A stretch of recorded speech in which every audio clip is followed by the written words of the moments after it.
Pulso Latino es presentado por Discover it for yourself. Frisian Flag. Esto es Pulso Latino con Alejandra Forero.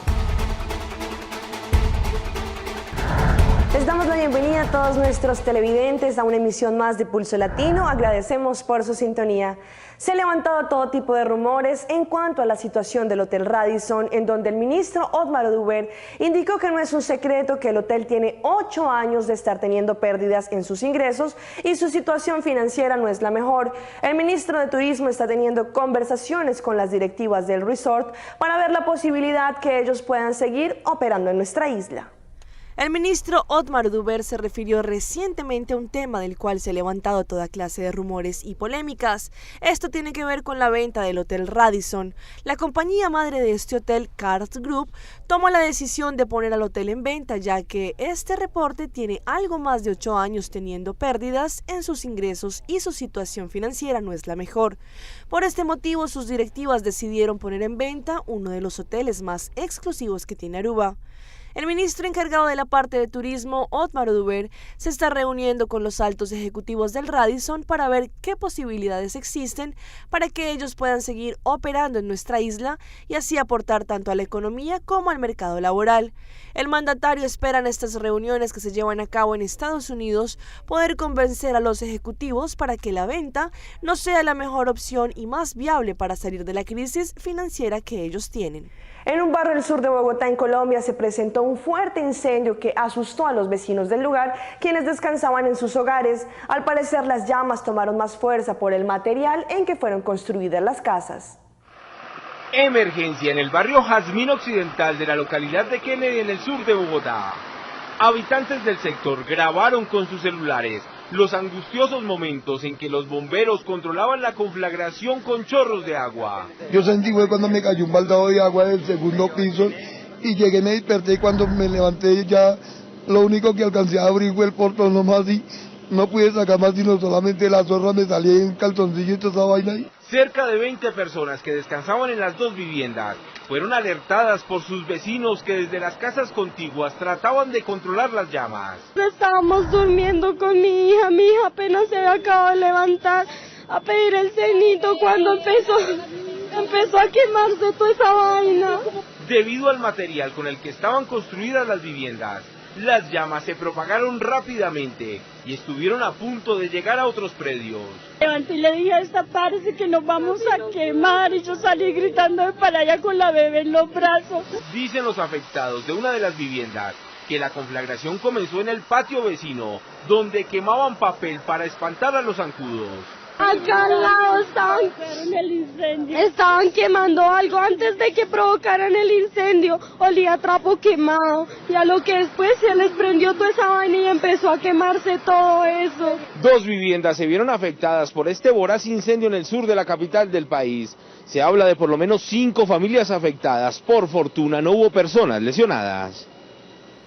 Continuamos en Colombia, donde su gira por el Valle del Cauca, el aspirante de la presidencia, Óscar Iván Zuluaga, fue agredido anoche por un opositor que le lanzó un objeto y luego varios huevos. El agresor estuvo a punto de ser linchado.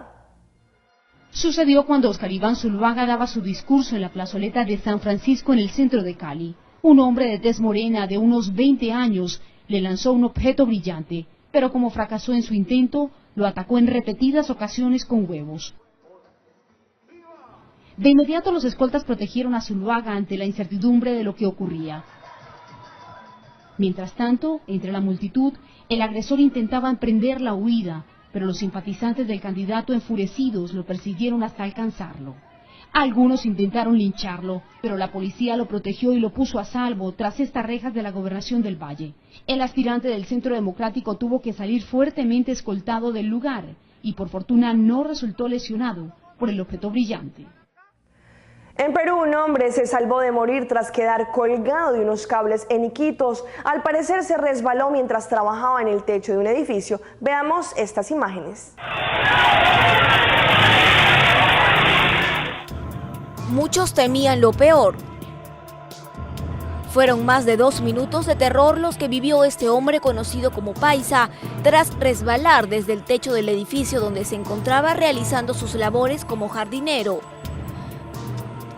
La multitud no paraba de gritar, pues los cables que amortiguaron su caída podían ceder, mientras la angustia de que sufra una fuerte descarga eléctrica mantenía en vilo a los transeúntes que miraban atónitos la escena.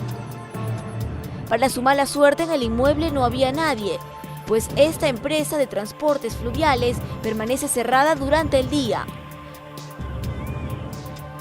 No fue hasta que un vecino logra entrar y desde el balcón del tercer piso arriesga su vida para salvarlo. Hasta el lugar llegó personal médico que lo trasladó hasta el hospital de Iquitos.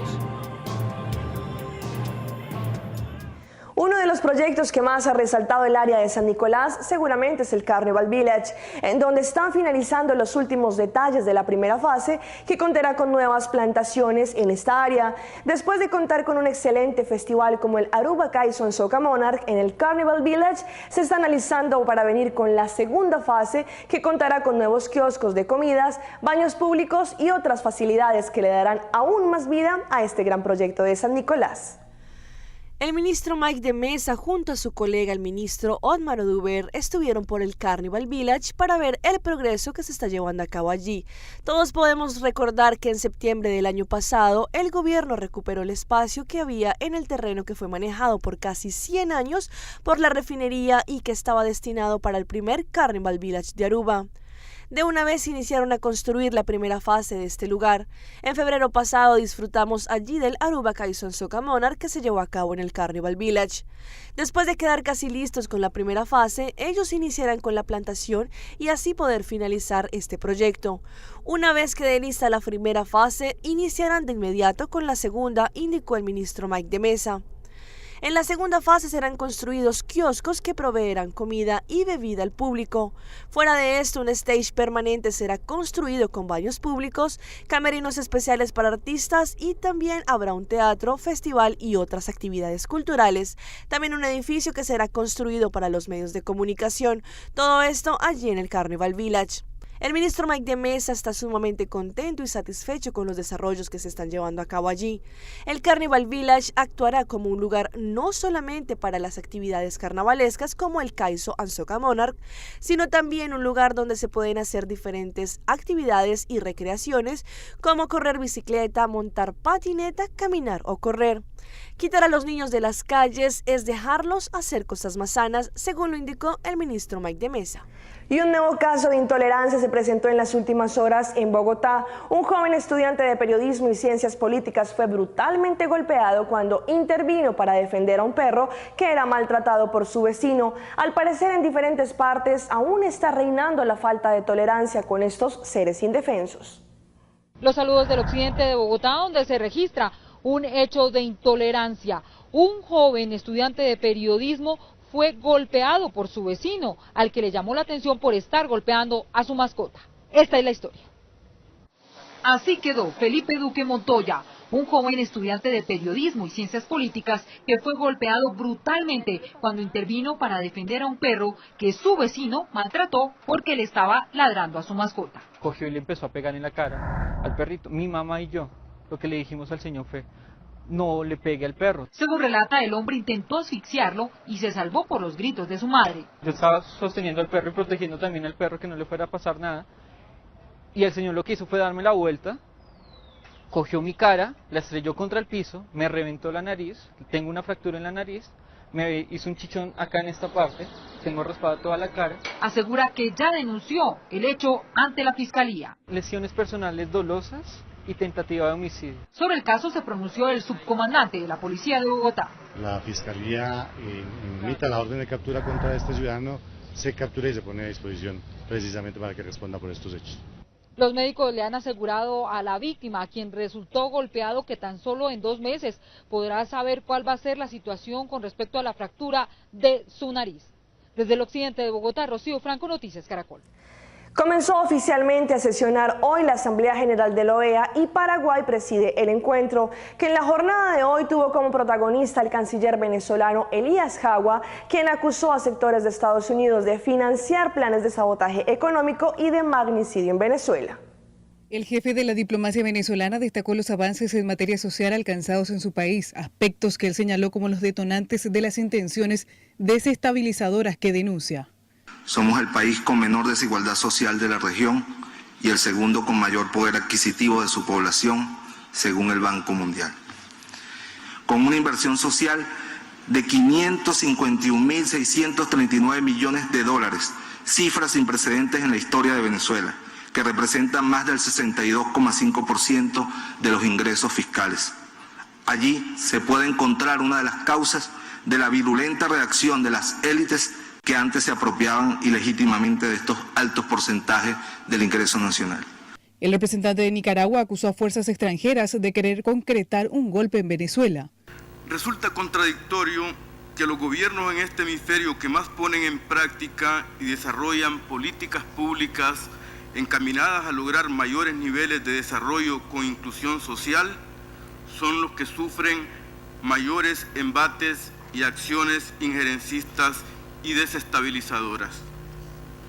El gobierno de Nicaragua rechaza y condena todo tipo de maniobra y conspiraciones desestabilizadoras de gobiernos extranjeros y grupos de poder que se empecinan obcecadamente en provocar un golpe de Estado paulatino en contra del legítimo gobierno democrático del presidente Nicolás Maduro. En su discurso, Howard realizó acusaciones directas que fueron respondidas posteriormente por la representante de Estados Unidos. Que el intento permanente de las minorías oligárquicas que se niegan a reconocer las derrotas electorales y se oponen a una justa distribución del ingreso nacional, pretenden permanentemente generar violencia, sabotaje económico, planes de magnicidios, alentados y financiados desde sectores de los Estados Unidos en abierta violación a los principios de no intervención en los asuntos internos que postula esta organización. Las acusaciones sobre intervención por parte de los Estados Unidos en Venezuela son totalmente falsos. El canciller venezolano también condenó la intención de un sector del legislativo de Estados Unidos de sancionar a este país. La representante norteamericana aseguró que el Ejecutivo no considera que sea el momento de aplicar sanciones. Y un fuerte temblor remeció la capital peruana el día de ayer. Bomberos se vieron en apuros ante la ola de emergencias generada por la crisis nerviosa. Pasaban de las 4 de la tarde cuando en una transmisión en vivo de nuestro canal de noticias ATV+, desde la RENIEC, se captaron los momentos en que se inició el fuerte sismo. Los ciudadanos vienen saliendo ordenadamente hacia el parque. Mujeres, niños y adultos que se encontraban en la mencionada dependencia realizando trámites salieron asustados pero de manera ordenada durante el temblor de 5.4 grados en la escala de Richter. Bien, Piero, precisamente aquí en ATV también hemos tomado las medidas pertinentes. Las cámaras de seguridad en las instalaciones de ATV en San Isidro captaron la rápida evacuación del personal que se ubicó en los círculos de seguridad, tal como se estableció durante los constantes simulacros. En el Congreso de la República, los parlamentarios y trabajadores administrativos tuvieron que evacuar en solo segundos hacia la Plaza Simón Bolívar. El fuerte sismo se sintió no solo en la capital, sino también en otros puntos del país como Cañete. Alumnas de un centro educativo bajaron con las manos sobre la cabeza hacia el patio principal, guiadas por sus profesores para evitar cualquier accidente. El fuerte movimiento telúrico provocó también varios deslizamientos de pesadas piedras en los acantilados de la Costa Verde, causando temor entre los conductores. El epicentro ha sido ubicado frente a la localidad al suroeste de la localidad del Callao, ¿no? Y el sismo se ha sentido con intensidades de 4 a básicamente entre Callao, Lima y Chilca, que es la zona más afectada, ¿no? Con el sacudimiento del sismo. Los bomberos atendieron varias emergencias, especialmente generadas por crisis nerviosas. Vamos a un corte comercial, pero ya regresamos con más información aquí en Pulso Latino.